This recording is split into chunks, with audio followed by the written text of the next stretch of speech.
কি আমরা বাংলাদেশের এমন একটা সময়ে দাঁড়িয়ে বক্তব্য দিচ্ছি এখানে, যখন শিশুদেরকে ধর্ষণ করা হচ্ছে এবং বাবা বিচার চাওয়া বন্ধ করে দিয়েছে।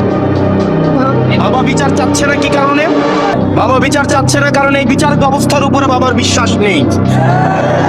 বাবা জানে এই বিচার ব্যবস্থা নিয়ে কিছুদিন ফেসবুকে লেখালেখি হবে, রাজনীতির ময়দানে গরম বক্তব্য হবে, কিন্তু দিন শেষে বাবা তার সন্তানের ধর্ষণের কোনো বিচার পাবে না। পররাষ্ট্রমন্ত্রী চোখ খুলে দেখেন, মানুষ বিচার চাওয়া বন্ধ করে দিয়েছে। মানুষ বিচার চাওয়া বন্ধ করে দিয়েছে। আপনাদের কি অধঃপতন হলে মানুষ আর বিচারও চায় না, কারণ সে জানে বিচার চেয়ে লাভ নাই, কারণ সে বিচার পাবে না।